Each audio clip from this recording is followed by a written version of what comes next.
Coucou tout le monde, bienvenue sur ma chaîne. Donc je reviens aujourd'hui pour vous parler un petit peu plus en détail du Tineco S5 Pro. Donc c'est un aspirateur laveur, je vous en avais déjà parlé lors d'une précédente vidéo, que j'ai depuis maintenant presque un mois. Avant lui j'avais le S3, lui je l'ai utilisé depuis le mois de mai, ça doit faire presque 6 mois que je l'utilisais avant l'arrivée de celui-ci. Et comme certains diraient, il y a quand même de grandes différences lors du nettoyage entre l'ancien modèle et le nouveau modèle. Le Tineco S3 était vraiment un très très bon aspirateur, mais le Tineco S5 a quelques petites particularités, plutôt le S5 Pro, quelques petites particularités qui font qu'il est beaucoup plus efficace et plus pratique à l'utilisation. Donc comme je vous l'avais dit la dernière fois, son réservoir d'eau sale est beaucoup plus important. On gagne 200 ml d'eau, de réservoir d'eau, ce qui évite vraiment d'être obligé de faire des va-et-vient pour vidanger le réservoir. Donc un gain de temps forcément. Par rapport aussi au réservoir d'eau propre, lui aussi a été allongé. Il est beaucoup plus grand. Donc comme vous pouvez le voir, lui aussi on gagne pas mal de volume. Les détails vous les trouverez sur mon ancienne vidéo par rapport au volume, au poids. Là l'aspirateur a exactement le même poids. Par contre sur le Tineco S5 Pro, l'affichage lui est différent. Mode auto. Donc comme vous pouvez le voir, il s'agit d'un écran avec des images qui nous permet de voir exactement sur quel mode nous nous trouvons. Avec cette petite télécommande qui est juste au-dessus de l'interrupteur, on peut changer les modes. Donc il a le mode max comme l'autre, c'est-à-dire qu'il envoie beaucoup plus. C'est-à-dire qu'il envoie beaucoup plus d'eau, que les rouleaux tournent beaucoup plus vite. Et ça, c'est un mode qui est utilisé lorsqu'on a des tâches vraiment très très incrustées ou qu'on doit envoyer beaucoup d'eau lorsqu'on a des tâches de gras ou de vieilles taches qui sont sur le sol. Donc le mode max, c'est vraiment un mode efficace pour ça. Par rapport à l'ancien modèle, le S3, quand j'utilisais le mode max, ben mon réservoir d'eau propre forcément se vidait beaucoup plus vite. Avec celui-ci, je peux vraiment insister sur des zones où il y a des traces de doigts, des marques ou des taches ou des choses qui sont un petit peu incrustées comme de l'eau avec des traces de calcaire, ce qu'on peut avoir dans la salle de bain. J'utilise souvent le mode max parce que j'aime bien voir une bonne quantité d'eau pour le nettoyage et là, grâce à ce réservoir qui est plus important, ben, j'ai pas besoin d'aller recharger comme je rechargeais avant avec l'ancien modèle. Donc, on a encore un autre mode avec celui-ci et c'est le seul qu'il a. Donc, quand j'appuie une troisième fois dessus, je passe sur le mode succion. Mode aspiration. C'est un mode où l'aspirateur laveur se transforme en aspirateur tout court.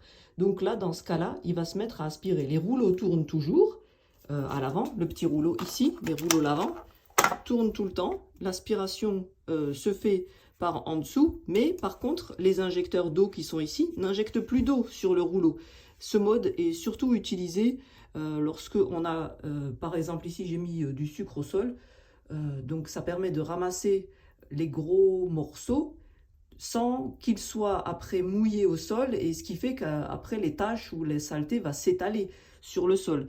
Donc c'est un mode qui permet vraiment de faire un nettoyage plus rapide et plus efficace. Donc pas d'étalage de saleté.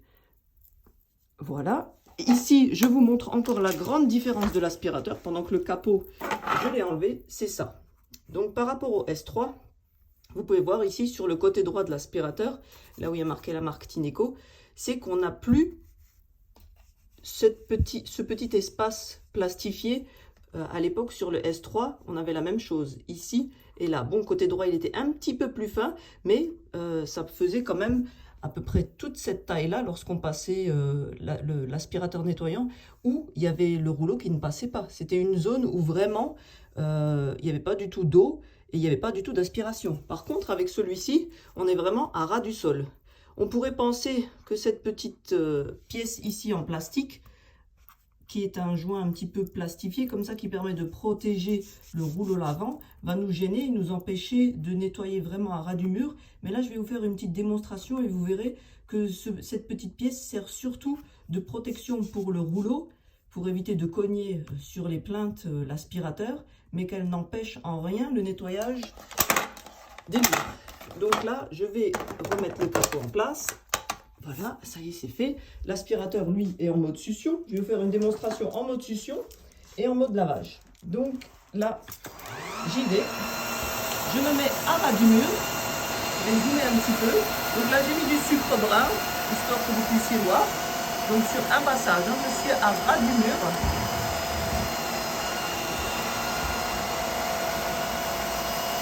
C'est difficile à une main.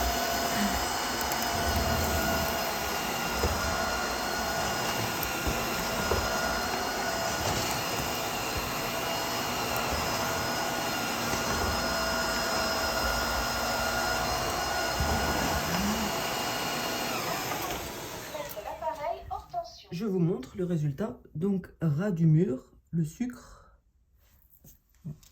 est complètement parti. Il n'y a plus de sucre tout le long du mur.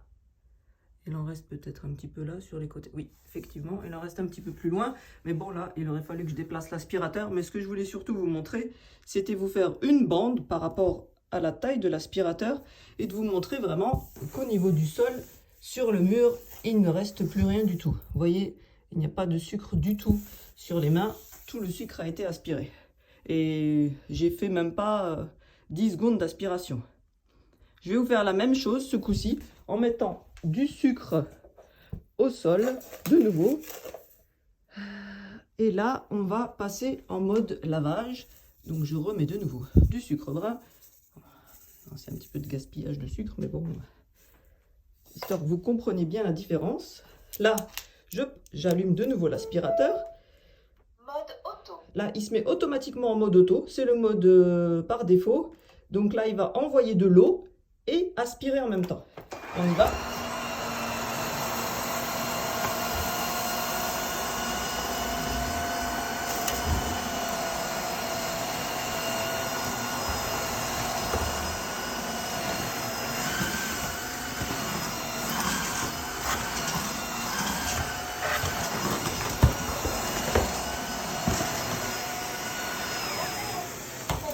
Voilà.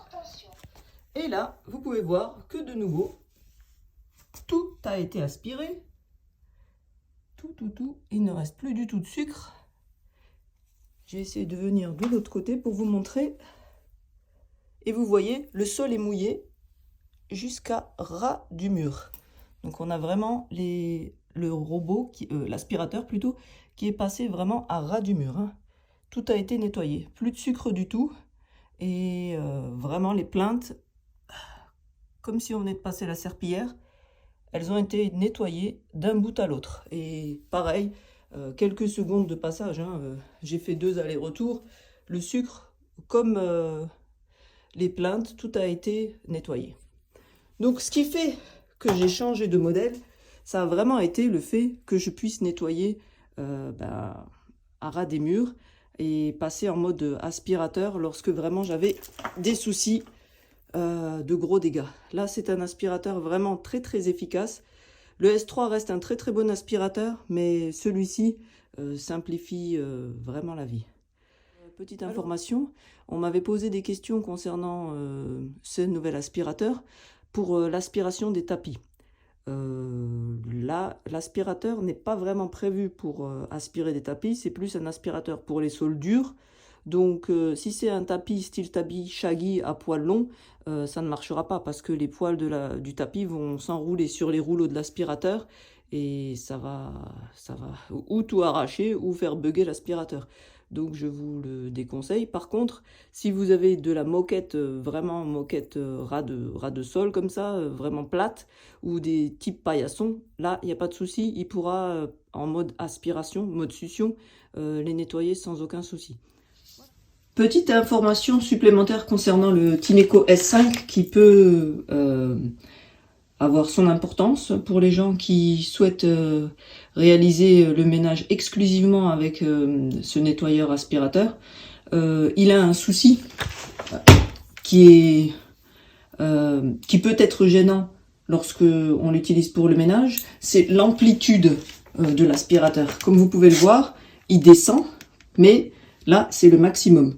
Donc si vous souhaitez faire du nettoyage sous des meubles ou sous le lit, ce sera impossible parce que il sera forcément coincé à un moment avec ce petit capot qui permet de contenir le réservoir d'eau propre. Donc c'est un détail qui peut avoir son importance. Ça veut dire que c'est pas un aspirateur qu'on peut utiliser exclusivement, plutôt un nettoyeur aspirateur qu'on peut utiliser exclusivement seul. Si on souhaite nettoyer sous le lit, il faudra prévoir ou un balai ou un autre aspirateur pour nettoyer sous le lit. Également, en ce qui concerne les escaliers, il ne pourra pas nettoyer les escaliers, à part si vous avez vraiment des marches qui sont très très larges, parce que ça voudrait dire qu'il faudra, après chaque marche, l'éteindre, l'allumer, parce que dès qu'on soulève l'aspirateur de son socle, plutôt qu'on soulève l'aspirateur du sol, donc on soulève cette grosse zone-là, c'est-à-dire qu'on le porte comme ça à pleine main, le rouleau, lui, continue de tourner, et l'éjecteur continue, lui, d'envoyer de l'eau. Donc, vous allez vous retrouver avec des coulures d'eau, et à chaque fois, après chaque marche, il faudra les nettoyer, parce que le but n'est pas de nettoyer des marches d'escalier, mais plutôt de nettoyer des sols durs, comme des carrelages, des parquets, et pas de nettoyer des escaliers. Donc c'est des petits détails auxquels il faut penser lorsqu'on souhaite acheter l'aspirateur. Moi, comme j'ai aussi des escaliers dans la maison, en général, je prévois toujours un balai, un petit balai serpillière style raclette, avec une serpillière dessus, et je fais les marches à la main avec le balai, et lui me sert vraiment à nettoyer les grandes surfaces, les chambres, les sols de la cuisine, du salon, ce qui fait quand même gagner énormément de temps, contrairement à prendre un seau d'eau et à trimballer le seau dans toutes les pièces, et ainsi que marche après marche au niveau des escaliers. Donc là, voilà, j'espère que toutes ces informations vous auront aidé lors de la décision de votre achat par rapport à cet aspirateur. Moi, aujourd'hui, je ne regrette pas du tout. Ça reste toujours un gain de temps. Ça me simplifie vraiment le ménage. L'utilisation n'est vraiment pas compliquée. Il y a seulement 2 boutons. Et en ce qui concerne de l'efficacité du nettoyage, il n'y a vraiment rien à dire. J'ai toujours nettoyé les sols de chez moi avec un seau d'eau et une serpillière. Je changeais d'eau en général entre l'étage et le rez-de-chaussée. Et la première fois que j'ai utilisé le Tineco, j'avais le Tineco S3 Iflour, je peux vous dire que le réservoir d'eau sale avait une couleur impressionnante. J'avais l'impression que je nettoyais pas du tout la maison, et pourtant toutes les semaines je passais la serpillière, et tous les jours quasiment après chaque repas je passais le Kobold, le KB100 avec la lingette, l'aspirateur nettoyant. Et malgré ça, malgré cette rigueur dans le nettoyage, lorsque j'ai utilisé la toute première fois le Iflour, j'étais vraiment étonnée de voir la couleur de l'eau. Là maintenant, au fur et à mesure des utilisations, l'eau qui en ressort n'a rien à voir avec la première eau que j'ai pu jeter dans les toilettes, et la saleté et la couleur qu'elle avait. Là maintenant, ça restera toujours de l'eau sale, mais elle n'a plus cette couleur vraiment foncée qu'elle avait à l'époque, lors de la première utilisation. Voilà, donc je vous dis à très bientôt. Et j'espère que vous avez aimé cette vidéo, et n'hésitez pas à liker et à me laisser des commentaires si vous avez des questions. À bientôt.